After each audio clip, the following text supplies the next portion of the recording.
Saudi are more visible than ever in sports. Vision 2030 has been driving this change for years, and today we can see real progress, new opportunities, new leaders, and partnerships like the WTA Foundation and the Saudi Tennis Federation that are opening even more doors for women athletes and leaders.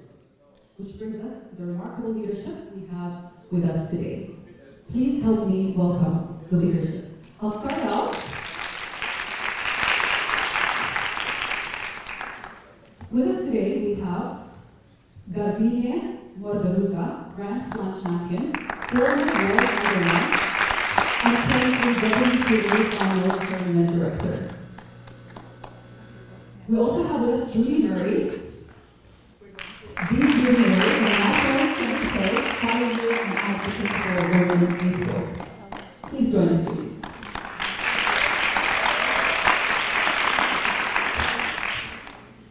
We also have Maram Nitei, president of Eastern Plains Football Club, Saudi Arabia's first women's football club in the league for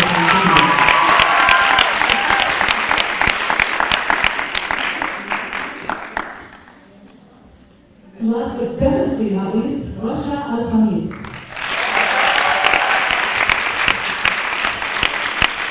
Chairwoman of the Saudi Mixed Martial Arts Federation, the first woman in the Middle East to head an MMA governing body. Please join me in welcoming all our panelists.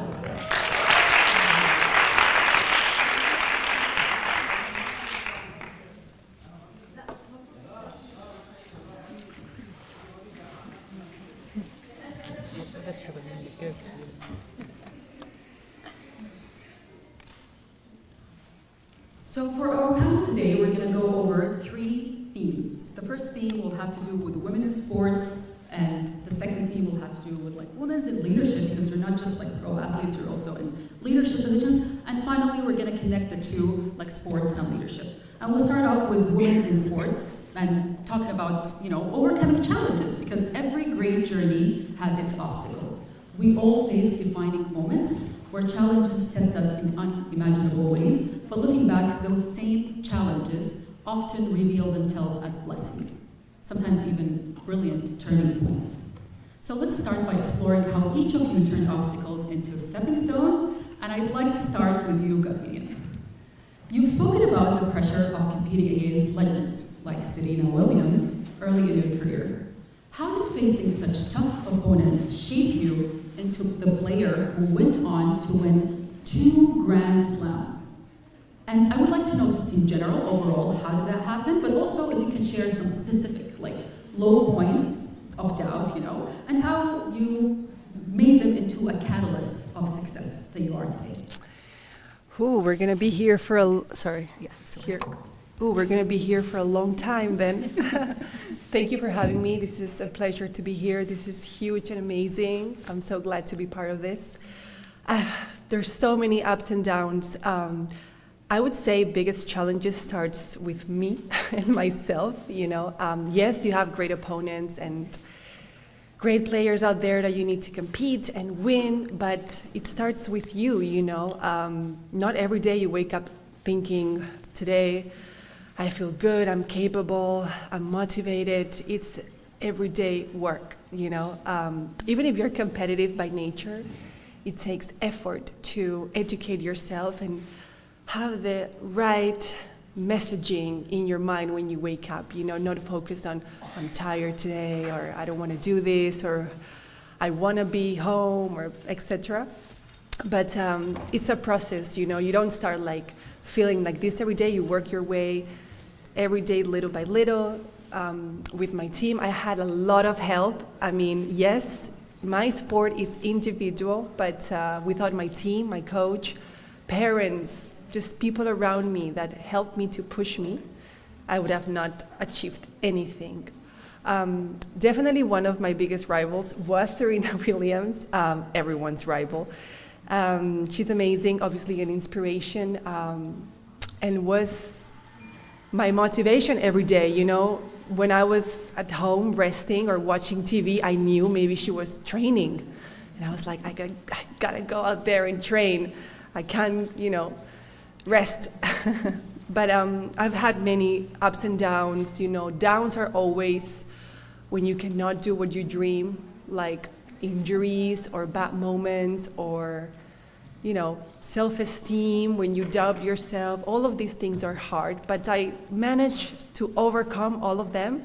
Not fast, some of them quick, some of them took me a while, but as long as you get through them, that's good. Absolutely. Tennis is much mental as physical. Absolutely. For sure. Yes, thank you so much for sharing that. Which brings me to you, Judy. Judy, when you came to Princess Nora University and trained our students, I think a couple of years ago, I had the privilege of being part of that session. And I noticed how you used creative movements and techniques that went beyond the court. And used like whatever resources go, we have to do drills, and you mentioned to us that we can use whatever we have at hand to kind of just like be resourceful and just leverage it. It made me think of your own story in Scotland, and where you had to innovate with very minimal resources at your beginnings. How did turning those limitations into creative solutions shape the coaching philosophy you brought to us at PNU and that you bring internationally to all your trainees? That is a very good question. Thank you for having me. You speak better English than me. Yeah, I think I started out in coaching as a volunteer at our local club when my children were very small. I didn't set out to be a coach. There were no coaches in my town, in my area, and I played tennis to quite a good level. And I went to volunteer for 2 hours a week when my mother could look after my children. And as more and more mums especially asked if their kids could join in, I said, well, you will have to look after Jamie and Andy, my sons, and I will do some more hours because I was doing it for free. We didn't have any money, and I live in a country that doesn't really do tennis. It's very much a minority sport. We have terrible weather. It rains most of the year, and when it's not raining, it's windy, and it's certainly usually cold as well. So nobody aspired to be a great player or to be a full-time coach because you couldn't play tennis all year round. You really just could play it in the summer months. And anyway, as I got to know some of the other mums in the club, I started to say to them, we need to create other activities. We need to, when it's raining, we need to use the squash courts. We need to use the clubhouse. We don't cancel sessions. We go inside with a carpet bag of toys and games. And I taught them how to run competitions because I realised that there's a certain amount I can do by myself, but if you have an army around you, you can make a whole lot more happen. And I think the key often in growing sport in a community is finding other like-minded people. And for me, nobody wants things to happen more for their children than the mums. So it became like the mums' army. And we, in time, built this unbelievable community hub for tennis. And things that I remember doing that were creative, it was making use of whatever space you have available, accommodating big numbers of kids because you want to create an environment where they want to come back. And the more that there are, the more fun it is. And things like when it was raining, my carpet bag of toys had everything from hurdles for fitness things, to beanbags, to balloons, to chess and drafts, because tennis is a strategic sport and you have to anticipate what the opponent is going to do. You have to make spaces on the court to hit the winner into, and so forth. And chess and drafts are very much like that. So I started to realise all the things that I could do that actually develop skills that you need for tennis in small spaces, making it fun, but engaging community, making it social. Because if children fall in love with the sport, usually it's the environment that they fall in love with as well. And the environment is created by people. So I think in a very early part of my getting into coaching journey, I realised the importance of investing in other people, creating team, creating community, creating big numbers. And I don't think that when I started out, I had no aspirations of becoming a full-time coach or producing Grand Slam champions, none of that. Everything for me came from my passion for sharing my sport with others. So I always say it's not about what you have, it's what you do with what you have. And if you see something that needs to be done or ought to be being done, don't wait for somebody else to do it. Get in and do it yourself. Wow, that's so powerful. Well, I'll tell you, I saw you nodding the whole time. Of course. Well, I'll tell you, Shalai established Saudi Arabia's first football club from the ground up. I wonder if you have anything to add, like to Julie's experience or something that you can relate from your own experience as the founder and president of Saudi Arabia's first football club.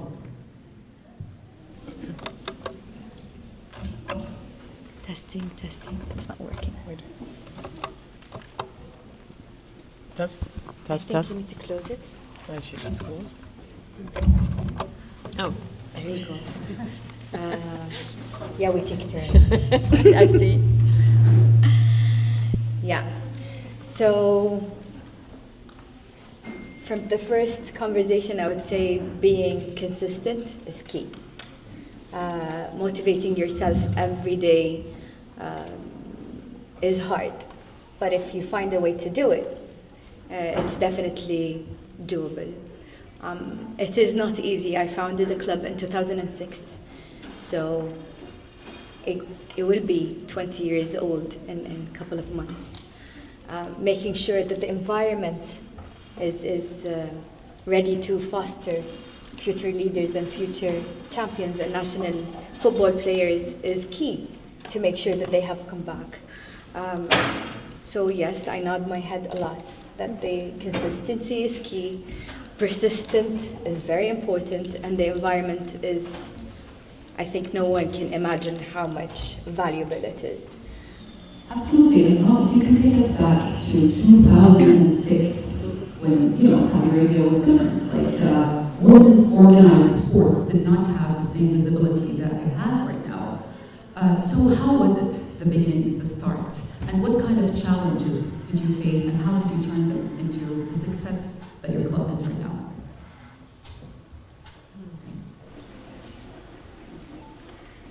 Similar story, but without the rain and cold. I can give you rain. We would love it. We pray for it. I would say that my car was the equipment room. Yes, and the field was everywhere that we have space.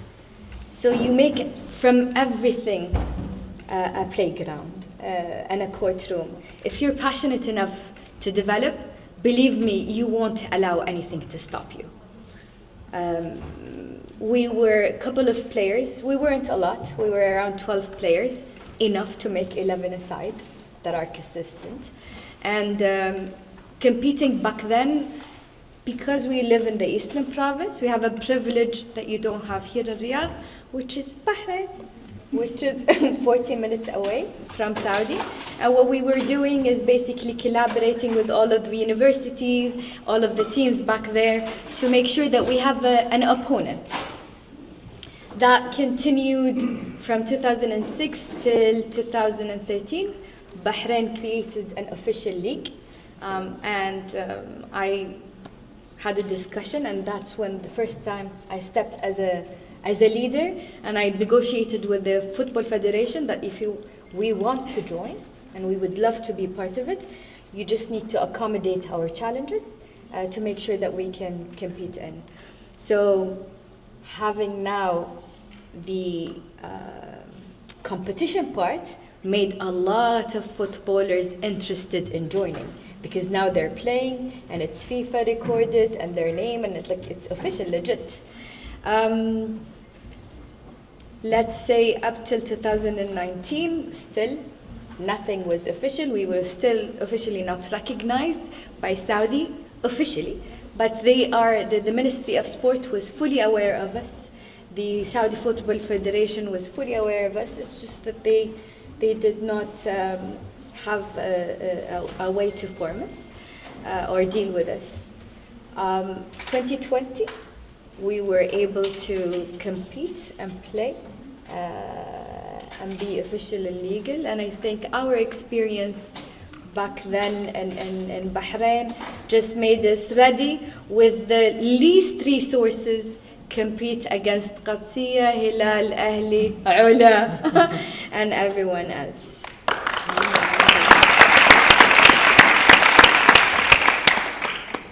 That's incredible. I see a theme here of leveraging whatever limited resources, and that scarcity sometimes is not an obstacle if you have the right mindset. And also you mentioned something about negotiating and negotiation. So negotiation skills, I believe, is something that's super important, I believe, like in sports, and it can be taken outside of sports into other fields. Do you want to elaborate on that, Maram, or do you want to add?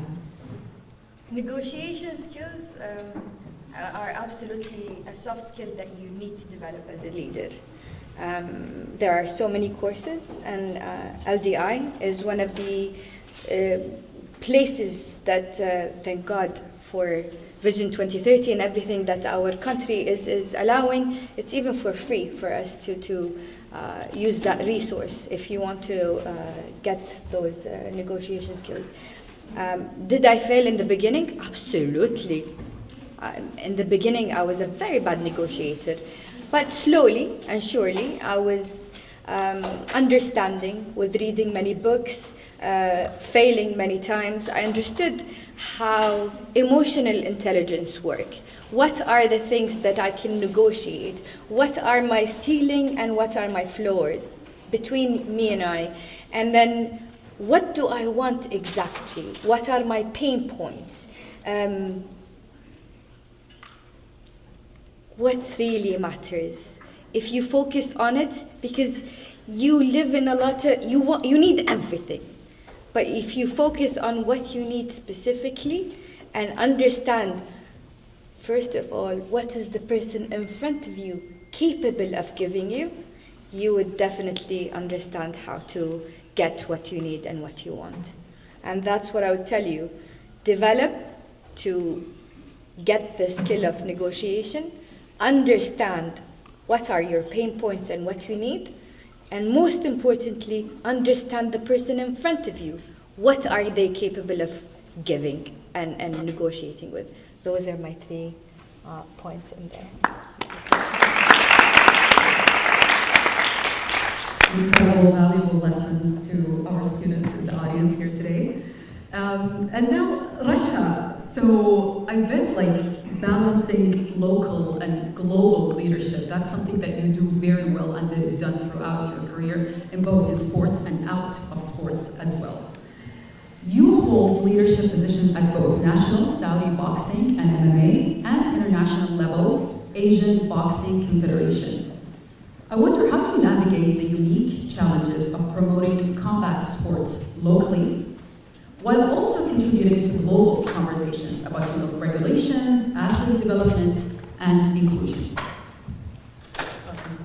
First of all, good morning, everyone. It's an absolute pleasure to be here.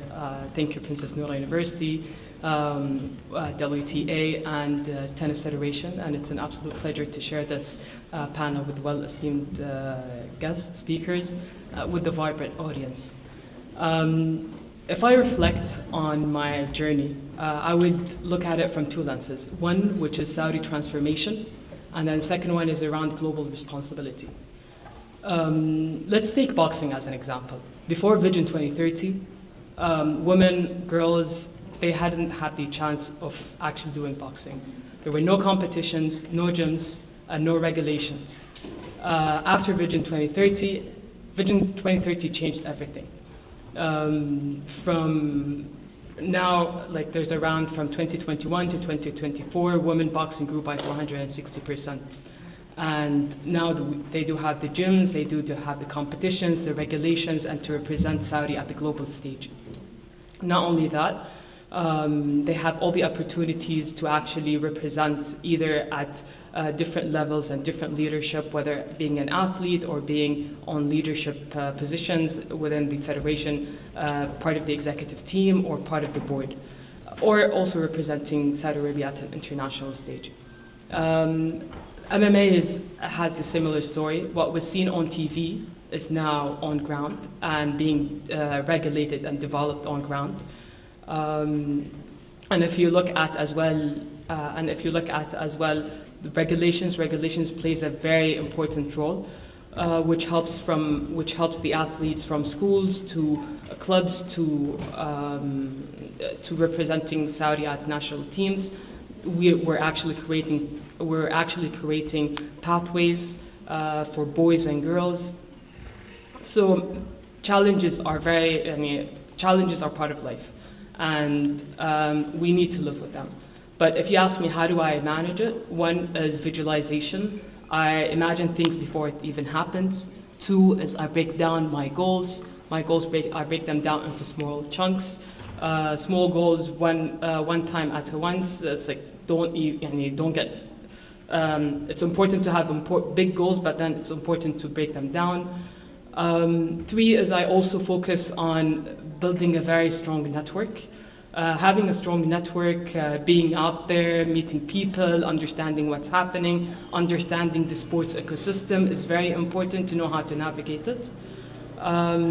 So I think from my end, I truly believe that boxing, MMA are not only a sport, it's a discipline, it's a determination, and it requires a lot of grit, which eventually gets applied to real life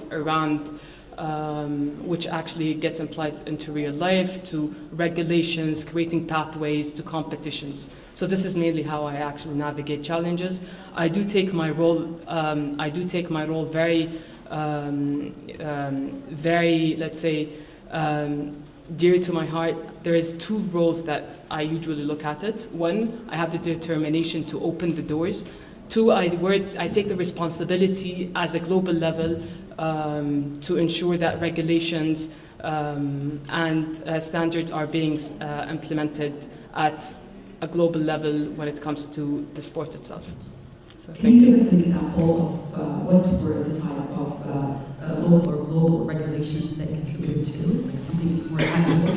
Yes, definitely. So, women on boards, ensuring that each board would at least have 30% on their board.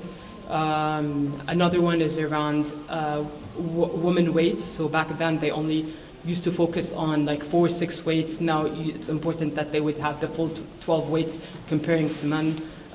Women prize, women media, these are all very important, that at the board level it's important to ensure that it's actually being regulated on ground. Oh, that's very, very powerful. Thank you so much for sharing. And you mentioned that.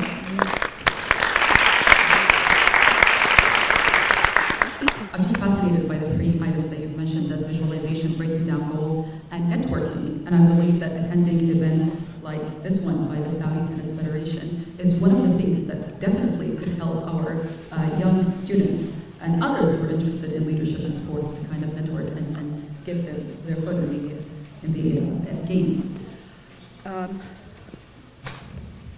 All right, so beyond individual challenges, leadership is about vision, inspiring others, and creating structures, and paving the way for future generations. Let's talk about what leadership has meant in your own journeys.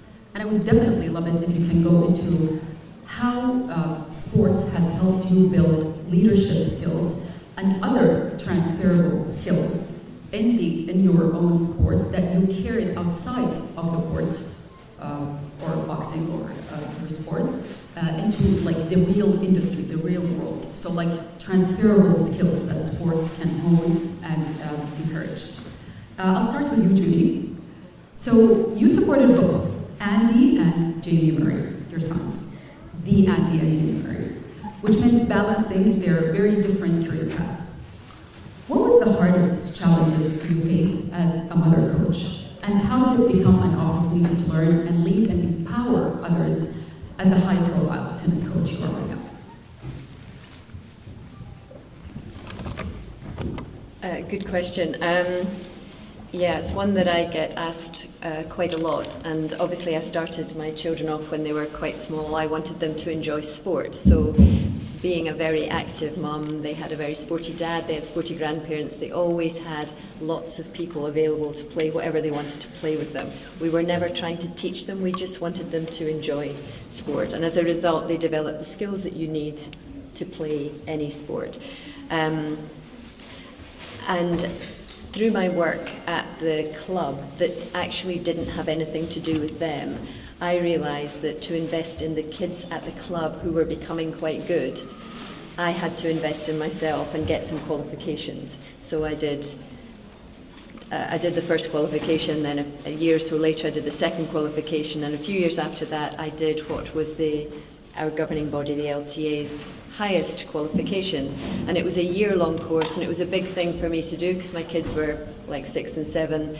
It was expensive because we were in Scotland and everything else was in the south of England.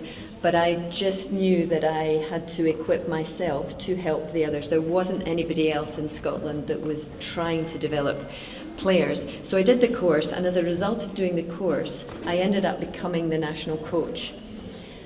And I never set out to be a leader at the club, or I didn't set out to do these things. I think they sort of naturally evolve, and I think a lot of it came from my time of playing sport, of being part of teams and understanding what it's like to captain a team, learning from coaches that you worked with, what you like, what you don't like, what works, what doesn't work, how people adapt their coaching style to who is in front of them, because every audience is different, and certainly in an individual sport like tennis, we have different personalities. We respond and react to different things.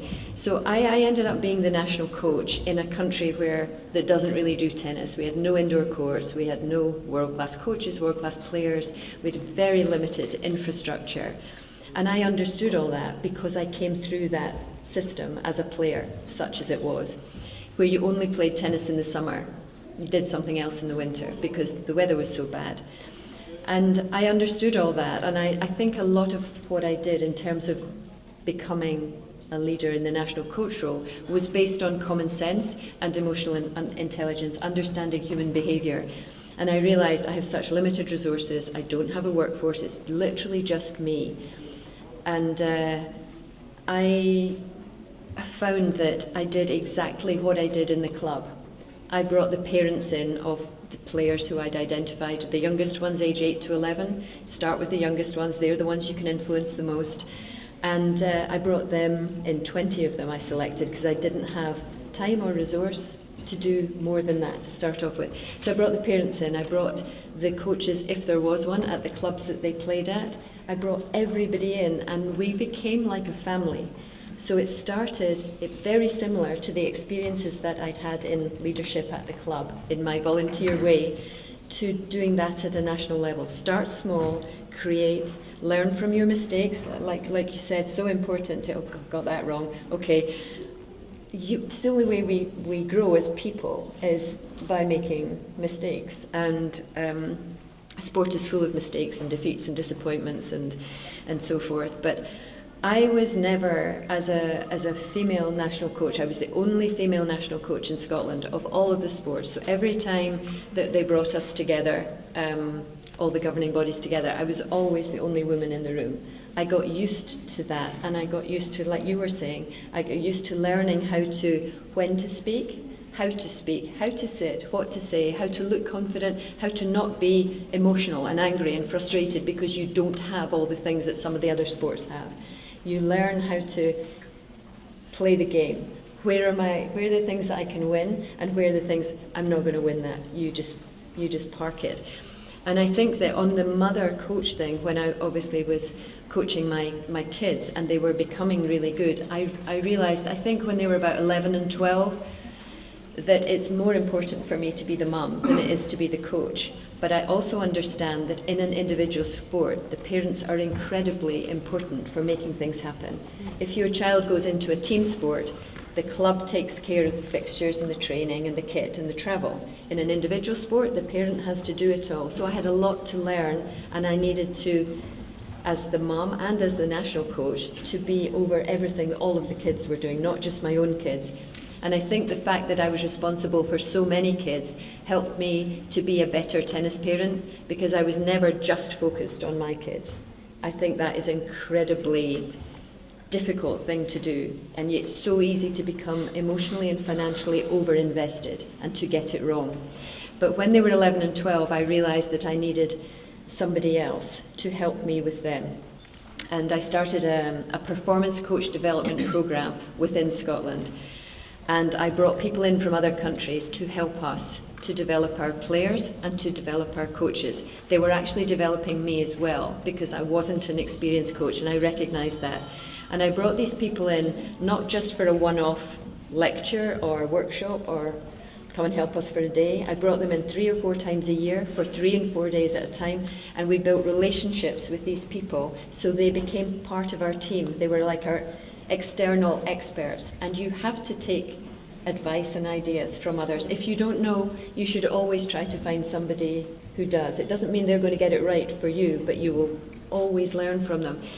And at that point in my performance coach development program, I took on an apprentice who was 20 years old, and he had dropped out of college and he wanted to be a tennis coach. And I said, I have no money to pay you, but I can give you a good apprenticeship.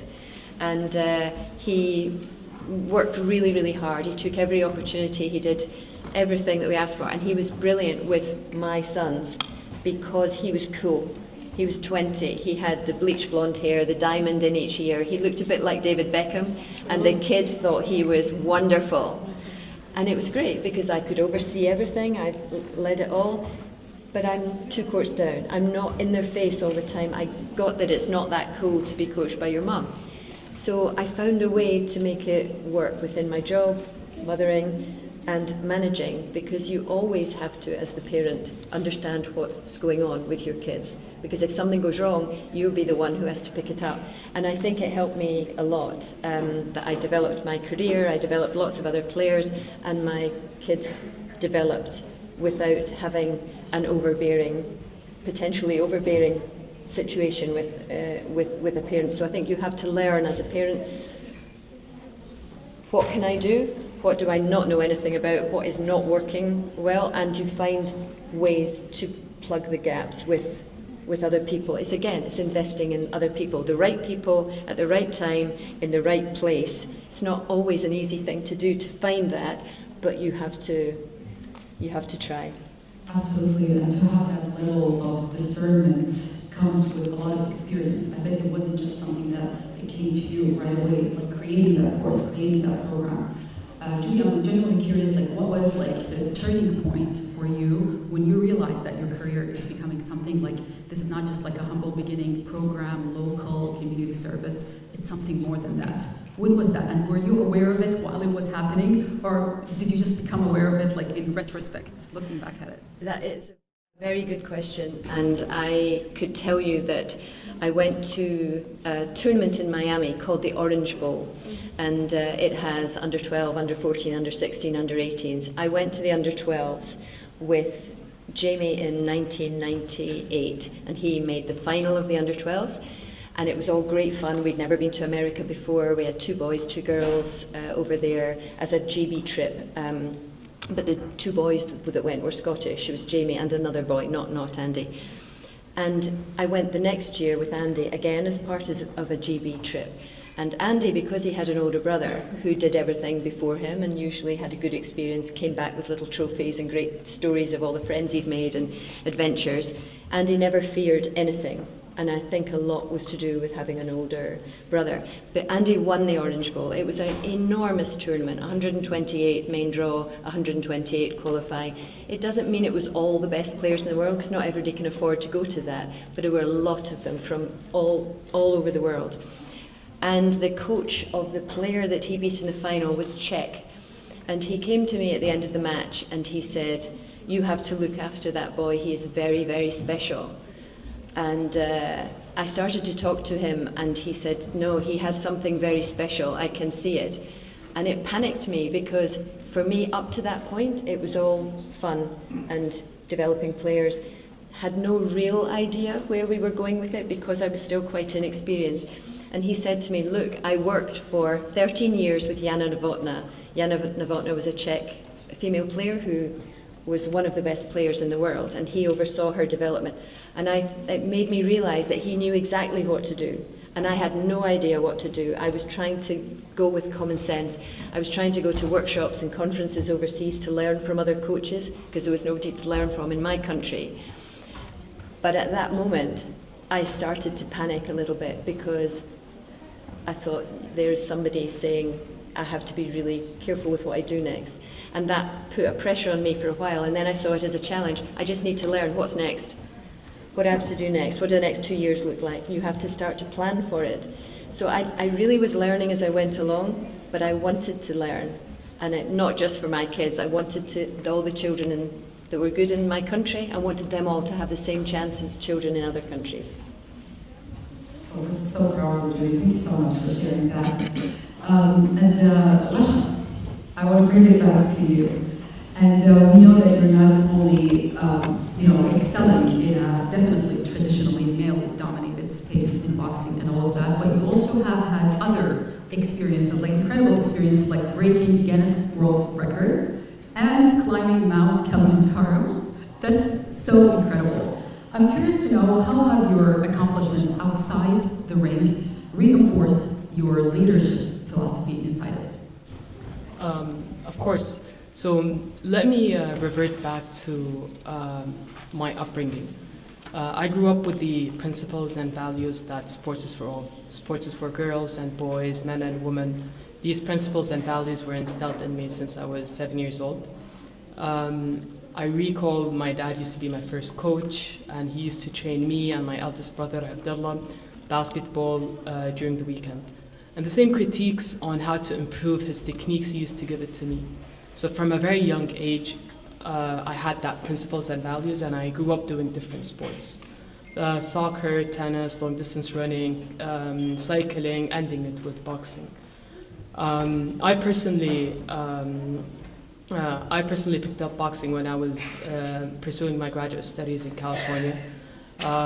Because of living abroad and because of all the pressure, I thought of actually fitness boxing would be a great idea. It really humbled me. The impact was very tangible, and it was right away. When I moved back to Saudi back in 2017, that was a pivotal point for me, from being an athlete to a coach. I've coached 500 women in Princess Noor University, King Saud University. But what I believe is that my journey is just another example of many other Saudi women. There are around six president women across 97 federations, 104 women across 97 federations. They make up around 30% of the board.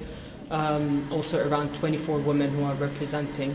So this is just an example of how Saudi women do have control over their over their decisions, over their lives, and whatever shapes them, they could do whatever they want. So this is just an example of how whenever you give them the opportunity and you open the doors for them, they'll follow through with their passion and their love towards the sport. So you just need to give them the platform, and this is an example of someone who was given the platform of doing what she loves, and I followed through with whether it's within sports or outside of sports. I also see sports as a lens of actually as an analogy, learning the skills and learning the qualities, whether it's discipline. So I've competed 4 times, trained 500 women. So this is one of the skills that I've learned.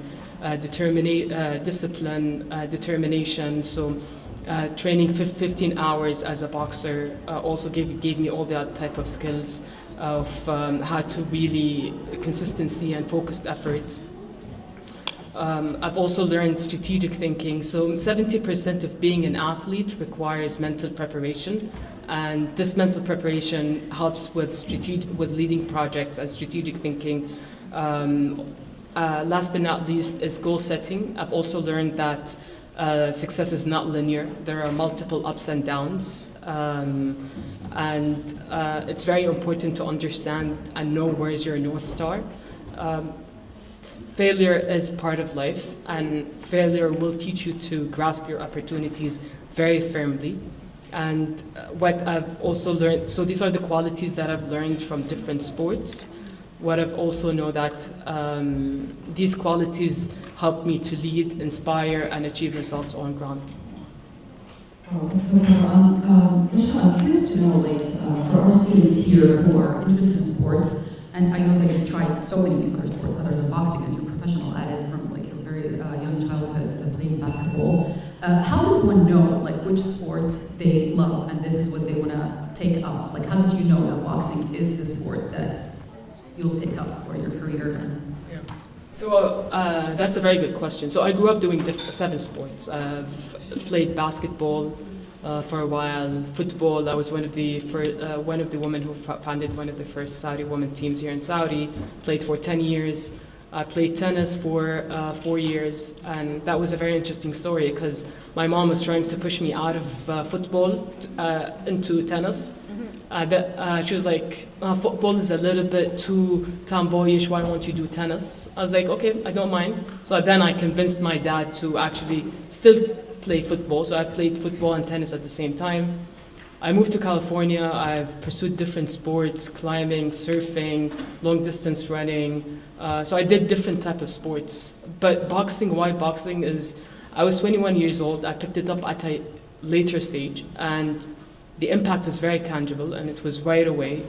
I really loved it. I competed 4 times in California under the California Commission. and the first time you tried it was in California? Yeah, the first time I've tried it. Yeah, so I did fitness boxing for 4 months, and then I picked up the competition. I've competed 4 times in California before I moved back to Saudi. And the reason why I did boxing is that it really helped me to. I was a very reclusive person. I moved to California. So education, you can get education anywhere. So you can get it online. You can do an executive MBA. You can. But what I moved abroad, one, to grow at a personal level, meet different people, indulge different cultures. And I felt I was, first semester, very reclusive, just focusing at schoolwork, and none of the goals that I wanted to achieve was there during my first semester. So I was like, I need to do something about it. I started doing fitness boxing every morning, 8 a.m., twice a week. After that, I moved to competition boxing. I really enjoyed boxing. When I moved back in 2017, I picked up, I had a conversation with the previous president to actually do, to become the first coach. I've shared with him my story as a coach, as an athlete, and I've asked him why won't we activate women boxing. He's like, we actually need more resources on the ground. He's like, what do you mean with resources? He's like, we need more coaches. So I've picked up, from there I became the first certified boxing coach from the Saudi Boxing Federation. Trained 500 women. I know Ustad Ahlam, Miss Ahlam. We've worked with King Saud. We've developed the first program in King Saud back in 2017. So that's my story. How do I know which sport? I think you just need to, at a young age, you just need to give them the platform to do different sports.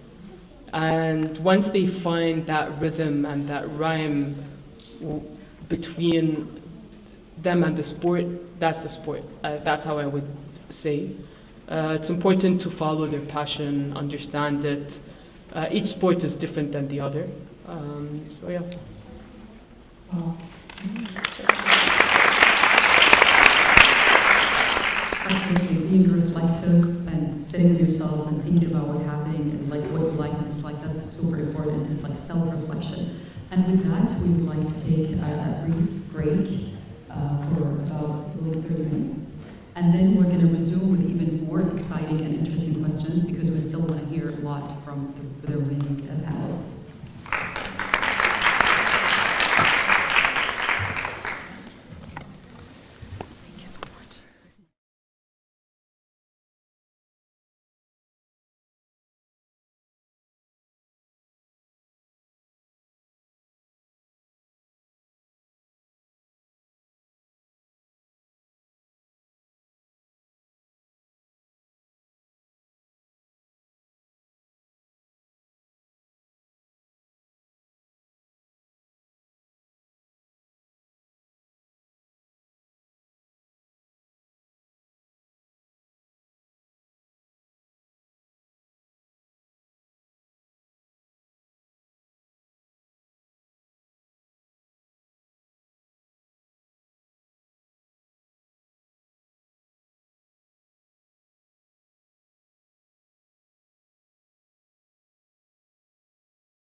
تتخذوا مقاعدكم. Yeah, please take a seat so we can go back to the panel and hopefully have our closing session for your questions and taking your questions.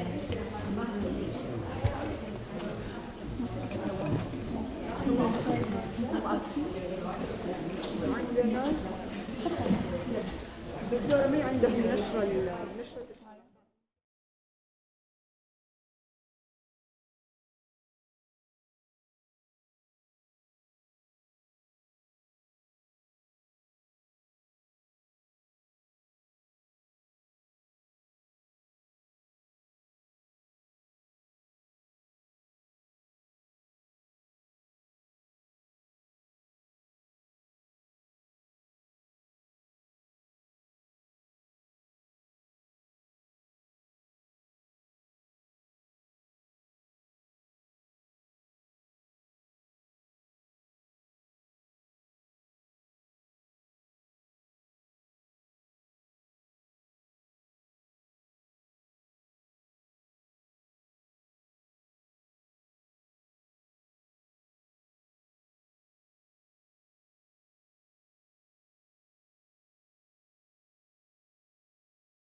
As if like they're flaming me.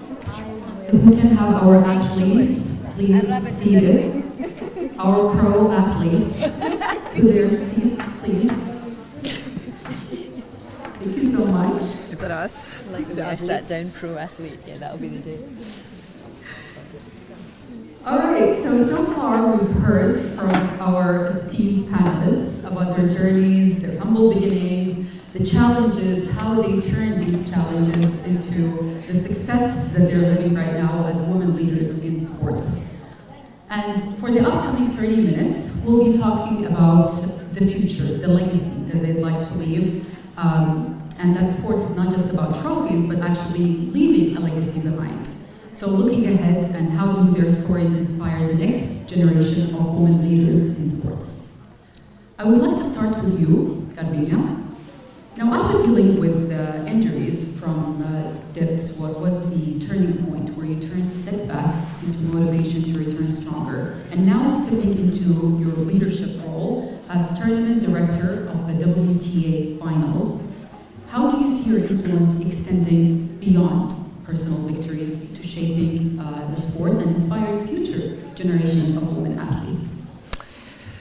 Well, after my professional tennis career, I felt for a moment that when I retired, that life was ending, in a way, because it's such a big difference from going every day, all day, thinking about your sport, your career, me, and then saying like, okay, like now my life starts, like I don't have to think so much about that. What can I do? And immediately, my heart is in the sports world, in the sports community. It has given me so much. And well, like all we've been hearing, discipline, determination, goals, just the ability to dream that I could, have a career and have all these experiences. And I just wanted to learn a little bit more the behind the scenes, right? Because I knew a lot about performance and being out there and competing, but what about behind the scenes?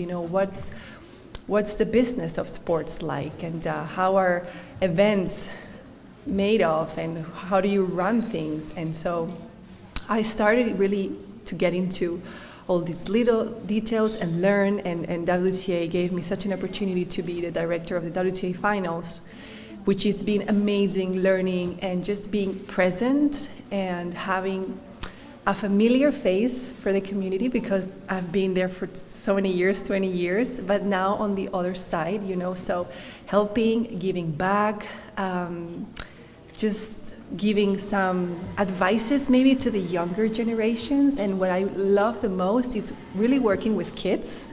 Kids are great because they're so honest. They tell you right away, I don't like this, I'm not having fun, I hate this, there's no like trying to be nice or whatever. They're really honest, and I really like that. So I think I'm leaning a lot into business of sports, giving back to all the people and all the organizations that have helped me, like WTA and kids. Kids for me are the best. That's wonderful. And that's really wonderful. And now I understand that you're involved in this region, in the Middle East.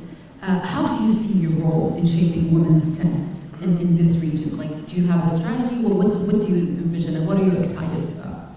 Oh, many things. Since last year already, we've done so much work in the community with Anne from the WTA Foundation and Judy with her amazing program, and we've been to schools and teaching the workforce, kids, just a lot of people, just trying to let them know and see that sports can be fun, that you don't need to have so many tools or the best facilities or whatever, that you can start with little and just have fun. So I'm very excited about that. We've seen a lot of results and smiles, so that makes me happy. And just to bring, tennis into everyone's homes and kids, and we want more tennis players in this region, so that's our goal. Wow. And Maram, speaking of bringing sports to kids and different communities, as the founder of Saudi's first women football club and also as a finance professional, investor and entrepreneur, what advice would you give young Saudi women about stepping into leadership roles? in general, but also who aspire to have like leadership roles in sports specifically and leadership in general.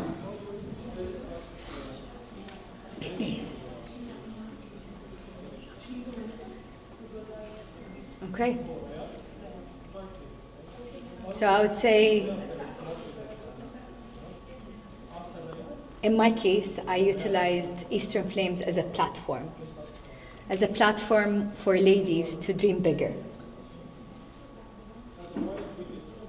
As I told them earlier, sports is a universal language for leadership, for teamwork. You don't need to understand any language to do sports. How do I tell players, females to engage in sport? I would say, don't wait for anyone or anything to be engaged in sports. Your age really doesn't matter. I know that we're talking about youth, and I invest, or Eastern Flames invest a lot in youth, but you can play different roles in each age group. You can play a role as a player, yes, in your early stages. You can play a role in coaching later on, or a panelist, or a referee. There are many roles that you can play within the ecosystem of sports. So when you ask me in Saudi Arabia, is there any opportunity? Oof, sky is the limit. With 2030, now you have the chance to be not only part of history, but actually writing history. Many opportunities are out there. And if I'm saying anything that I am doing personally within Eastern Flames, it's not only educating and leading youth players. I am taking the chance to give all the participants, females and males, to be very confident in making mistakes, because not every place will allow you to make mistakes. Mistakes mean money. So when you have that platform to allow people to make mistakes and honor and be accountable for what they do, as well as mentor them and make sure that they are developing and taking their hand, I would say those are the things that we need from our leaders. My message to you today is find your mentor. At this point, you need a mentor. Whether it be a coach, whether it be a senior player, whether it be a judge, whether it be the federation, you name it. Once you find your mentor who can guide you through your career, you will reach places. Vision 2030 not only creates opportunity, but allows you to shine. So please, please be part of it. يعني, and I'll say it in Arabic. هم هنا موجودين عشان يساعدونا، بس انتي اللي تحتاجين تكونين بدالهم يوما ما. موجودين الحين قدامك. خذي كل فرصة تقدرين تتكلمين معاهم، تتعلمين منهم، تعرفين شلون تفكر، ليش فكرت، ايش درست، ايش سوت. هذه فرصتك، وهذا اسمه mentorship. She is your mentor. If you talk to her, understand, listen, just listen, she's here in front of you. And I think this is part of the development. Thank you, Princess Noura, for giving your audience and students this opportunity, because it's very hard to get it. Yet it's in front of you and you don't understand the value of it. It's very precious. So take this opportunity and guard it and make sure you make a use of it.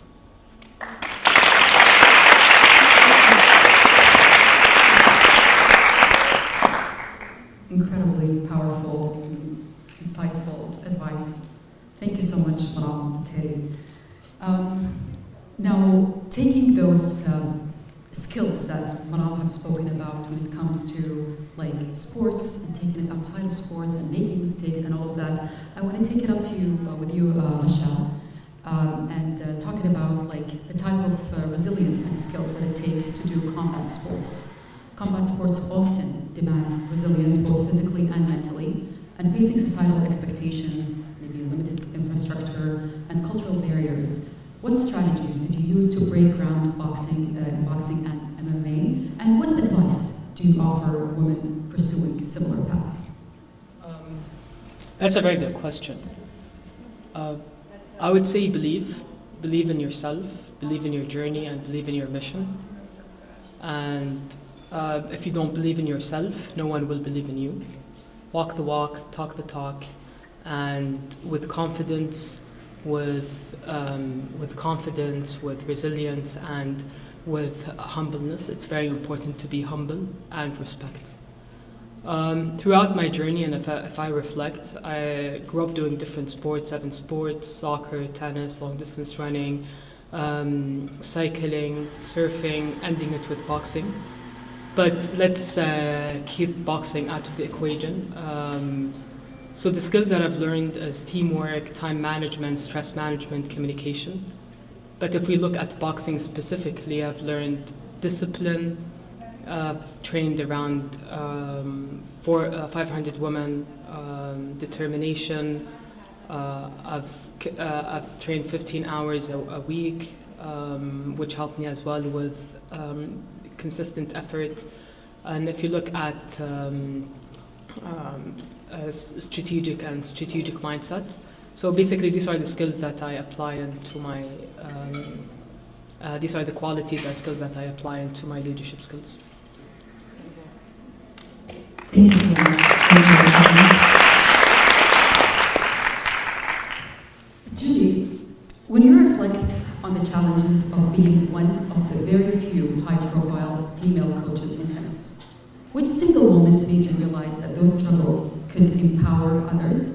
And what advice would you give to the next generation of women leaders, including the students here at Princess Noor University?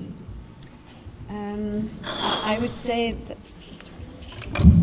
say that the moment that I realized that I had to step up and use my voice to empower, inspire, support other women to realize that you could coach at the top end of tennis was in 2010, and it's a very long time ago, but I was in New York for the US Open, and I was reading the New York Times that was on my bedroom door handle in the morning, and I was looking for the tennis stuff.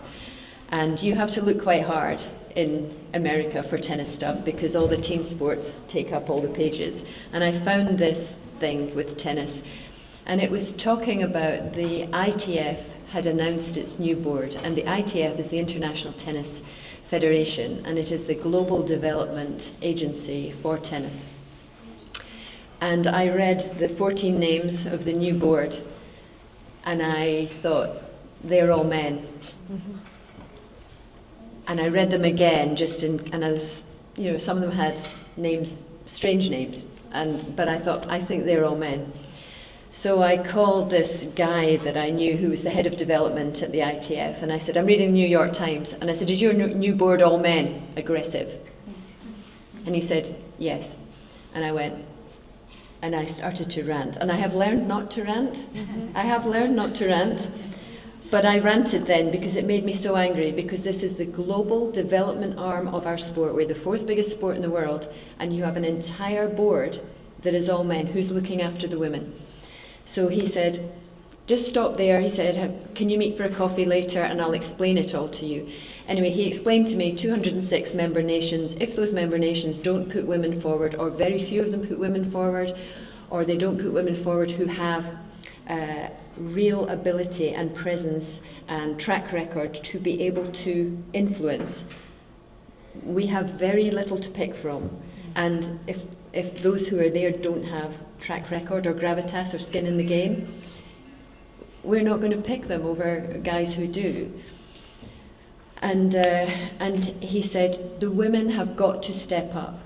You've got to step up.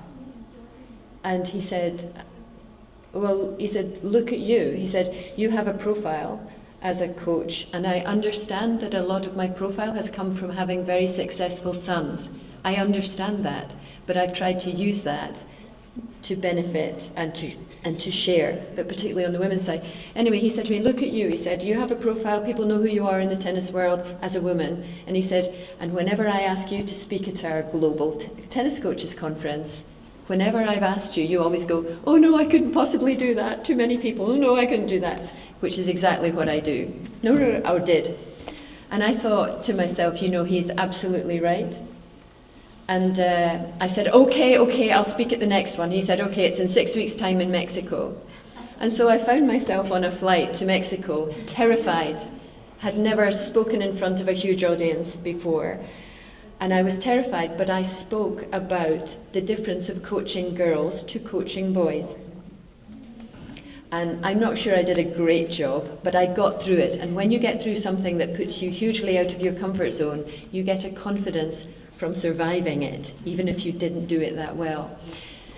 And what that made me do, because I always reflect on my performance in whatever I'm coaching, teacher workshop I did yesterday for 100 female teachers, and I go back and I think, could have done that, and I could have done that, should have done that better, or whatever it is. Anyway, I did this speaking thing, and the two things I remember from that really formed what I did next were that I decided that I was going to watch all the other presenters, and I would take what I liked of what they did, what they thought they were good at, not so good at, what worked well, what didn't work well, and I would start to learn how to get better at doing this. But when I finished my presentation in Mexico, and I was at one of those, something like that over there, and I bent down to put all my stuff into my bag because it was all the clicker, and the technology terrified me back then. And when I got up, there was a crowd of people around me, and they were all women, and they were all saying, thank you so much for speaking up for women. And when I reflected back onto my journey of learning to be a better coach, when I was the national coach in Scotland, and when I travelled a lot to try to learn, I never listened to a female coach. Never was a female coach ever running a session. Sometimes a nutritionist, but never a coach.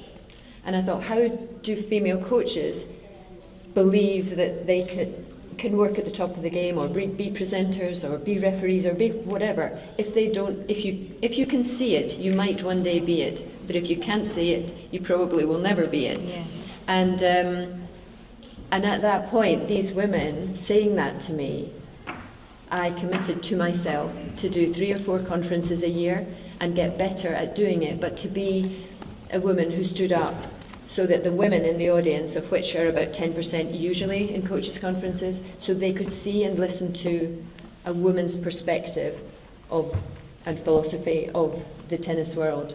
So that shifted me in another direction, and it really helped me to learn to use my voice. And 2 years later, Billie Jean King said to me, if you don't use your voice, if you don't speak up, nobody will hear you. And she's absolutely right. So I think I have never shut up since.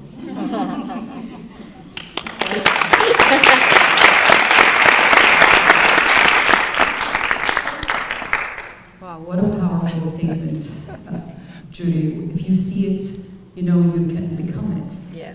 And that's why we need to see. That's why we need to see people like Imran Teri and Rasha Khamis, and especially like Saudis. Our Saudi students need to see that. Yeah. And that's why such occasions are super important and meaningful.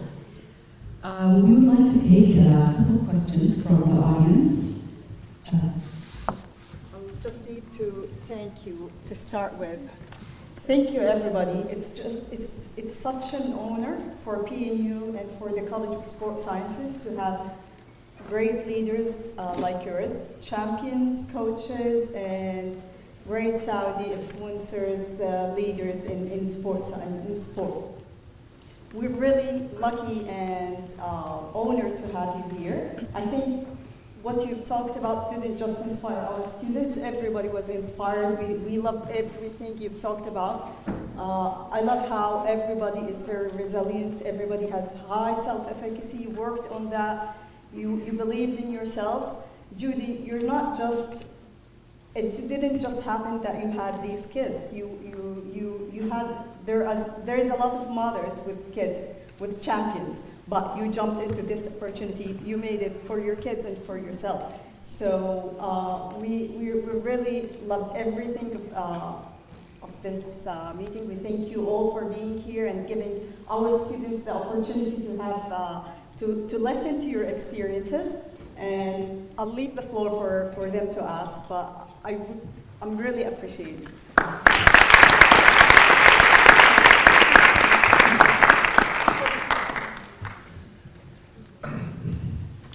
Hello everybody.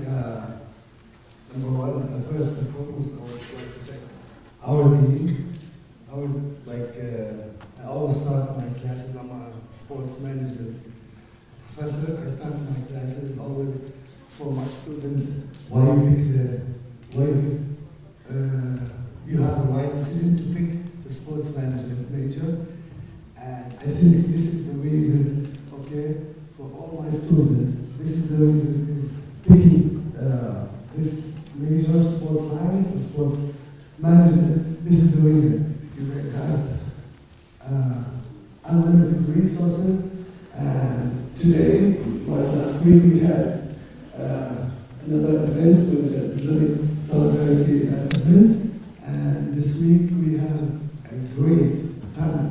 Like I have really, I'm a huge fan, especially in tennis. I still remember the game in 2017 when you beat Venus Williams, okay, and you beat her with a challenge. I think the game in Wimbledon, you beat her with a challenge. So you are the champion talking about challenges because you won the Wimbledon with a challenge. And I think you're the only one who beat both sisters, Serena and Venus. And you're a great baseliner. You matched Serena. So I think for my student, it's an honor. And for me, it's an honor to listen for your stories after stories. And for you, Julie, it's an unbelievable storyteller. For all these young women to learn and share, I think this is what we need to learn. A story from a leader, and actually mom who raised 2 champions, not 1, 2. And I don't know how you have the time. I was going to ask you a question about the time management, like how you really, I'm a sports management professor, but when I hear your stories, I really want to ask you about time management, how you really did it. And for our Saudi role model, Russia and Moran, this is unbelievable to have a founder for a soccer franchise from a woman here in Saudi Arabia. That's unbelievable. And to have a boxing champion and teaching, like really it's in hard sports for men to get involved. And the way you did it, it's great. I have a question for, I have a question for Julie about time management. As I want, whether it's a story or, because I love hearing your stories after stories, or whether it's a stories or an advice for our students, how you manage the time to become what you are now as a leader and a world-class coach and a mom raising 2 kids. And for our champion world-class in tennis, I was gonna, like, I want you to share a story with our students. One of these hard games, especially those, I always cheer for you because I always, especially against Serena Williams. If you have any stories to share. All right, thank you. Thank you. Thank you, Dr. Mahmoud. Julie, would you like to answer the question about time management and how you manage that? No, No. No. Can I say something? No. Yeah. Of course. Okay. So, Yeah. I get asked this question a lot. You do it. No, and I answer with there's a great course that is called 7 Habits for Highly Effective People. So everyone can do it, and each one of us has her different story. I'll tell you my story, she'll tell you her story, but it's not your story.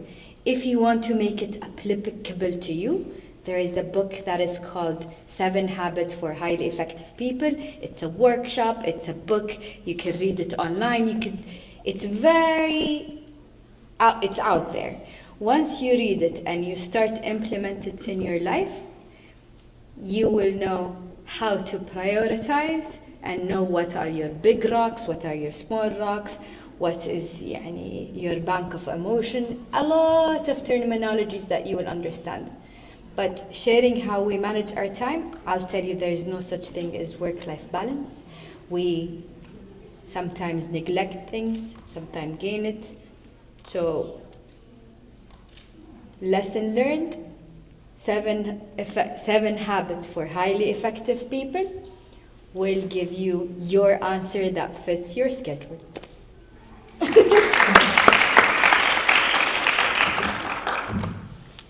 That was absolutely brilliant, because I was going to say that similar in that we all have our own story. We are all individuals. We all have completely different backgrounds. We have different things to manage, but women are very good at multitasking. We're very good at juggling. We learn how to prioritize, and the one thing that I do now, and I think it's because I'm old, is that I write lists for myself. And I do think it's because I'm old, and I wish I'd done it when I was younger. But it's so that I don't forget anything. But it helps to settle my mind to everything that I have to do, and then I tick them off. Sometimes I number them in terms of priority, mostly I don't. And I usually start with the easiest ones. I don't know why, but I just do, because it feels good to take a few quick things off and then the bigger things. But yeah, I think time management is a very personal thing, and that is a great book. Recommending also.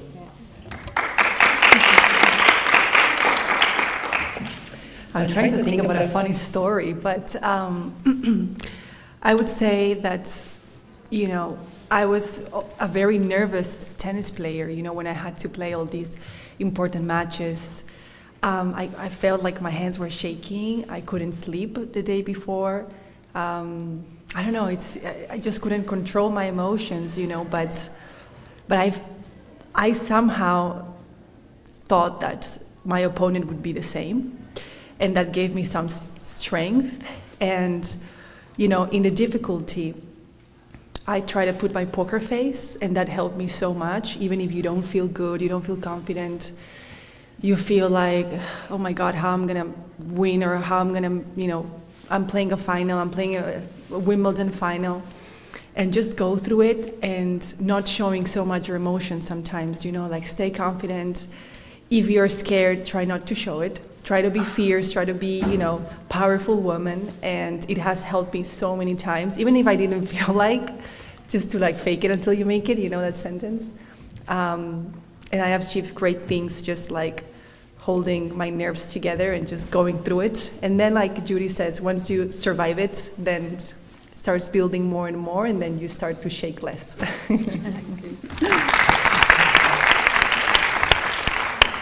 Well, it's good to hear that they're humans just like us, and they get nervous, and they have struggles with time management and everything, so it's okay. We're all humans here. I believe we have time for one last question. Oh, yes.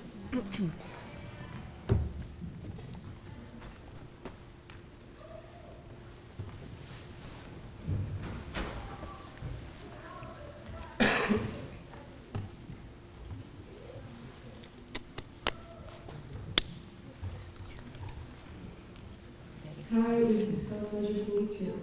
So how do you see the role of Saudi Arabian women as a player and in coaching and changing that proportion of women's sport both locally and globally? Thank you.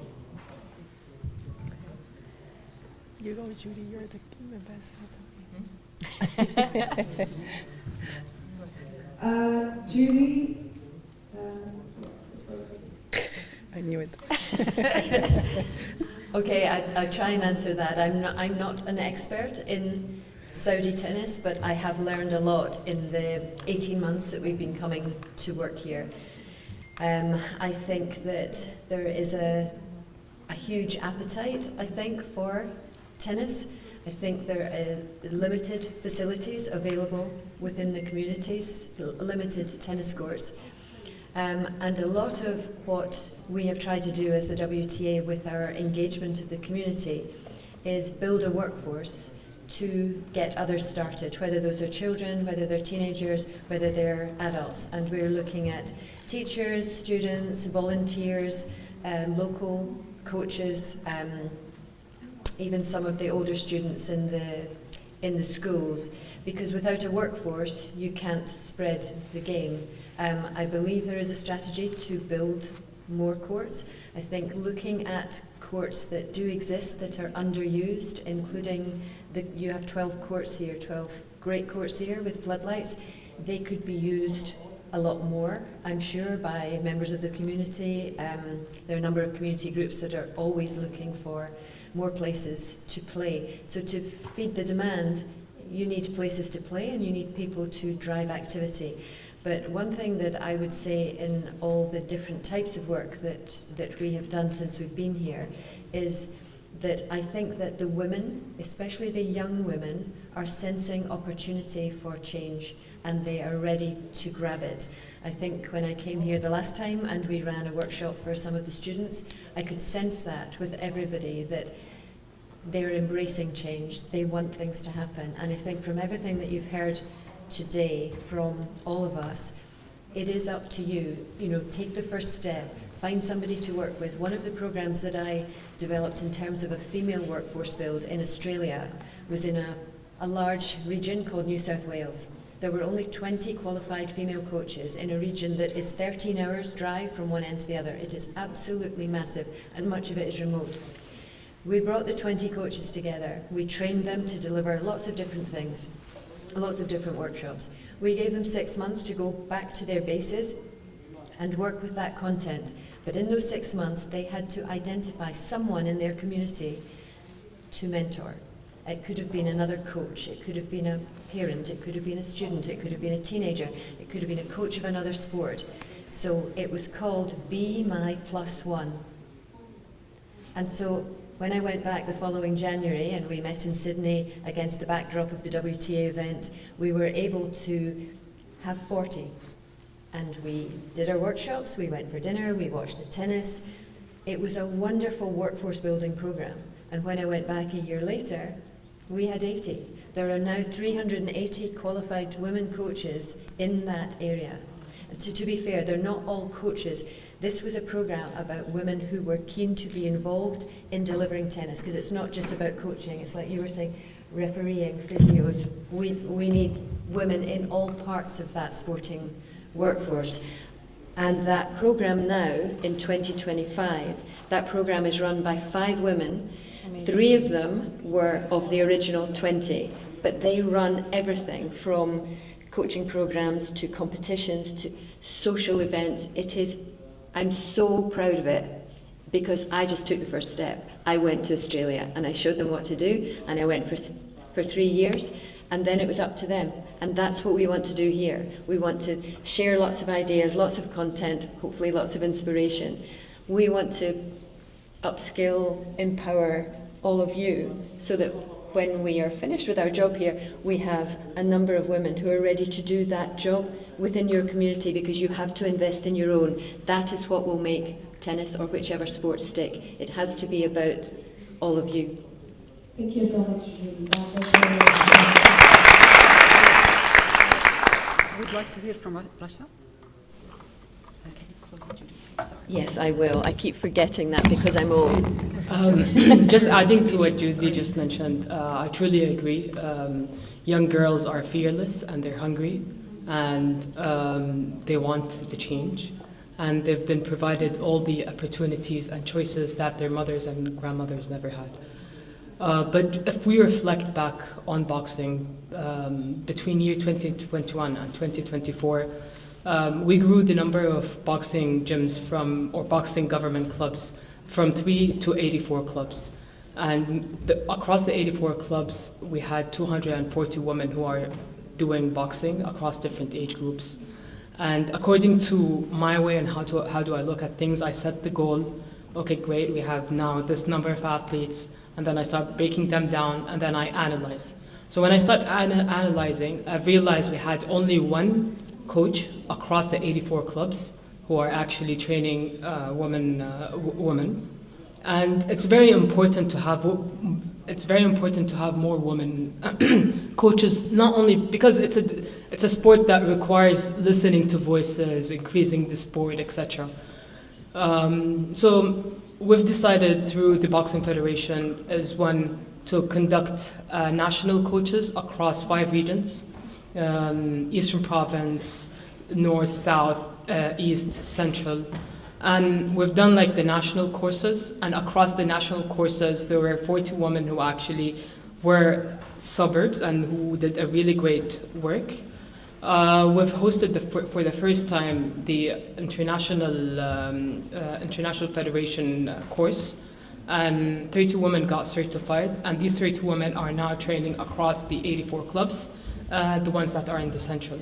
So what we did is that we made sure that to keep revising our plans and keep understanding what are the gaps and keep filling those gaps. The gaps were definitely coaches, but the most important thing is to, as Judy mentioned, to fill that whole ecosystem from coaches to referees to athletes to women in the executive team to women in leadership and positions and women representation. So I fully agree. Coach is a very important topic, but how do you build them and increase them from level 1 to level 2 to international level? So thanks. I have a question for Maran. What advice would you give to young Saudi women in a male-dominated field?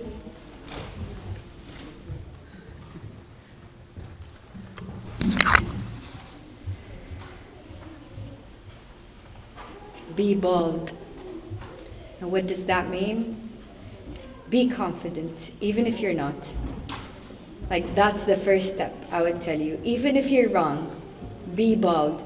Because what I realized working even professionally in my career and even in both, professionally I work in Saudi Aramco in the morning and then in the football sector in the evening.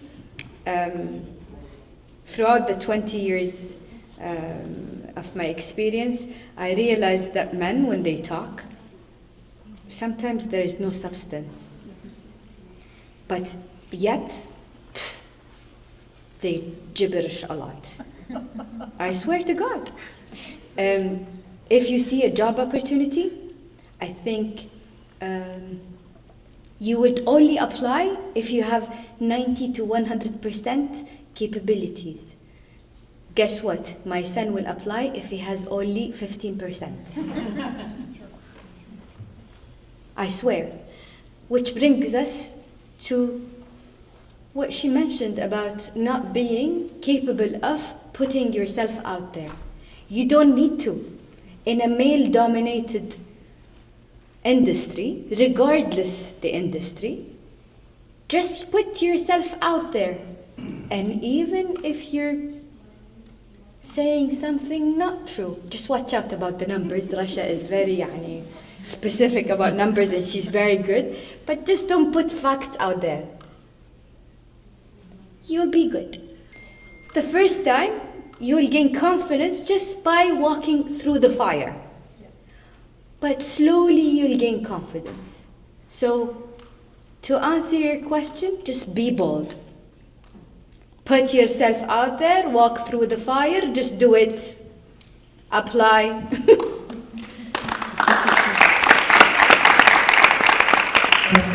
Let's go, absolutely.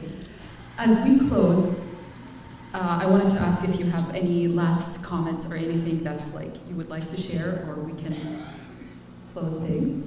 As we close, I want to thank our remarkable panelists today, Rasha Khamis, Maram Muteri, Judy Mary, and Garbinia. Thank you so much for your time. My thanks as well to the Saudi Tennis Federation and the WTA Foundation for their partnership and support. And finally, it feels especially meaningful to be here at Princess Noura bint Abdurrahman University, a place that carries the name of Princess Noura bint Abdurrahman, whose name remains a symbol of women's empowerment in our Saudi history. I would highly encourage you to read more about Princess Noura. Thank you all for being part of this conversation.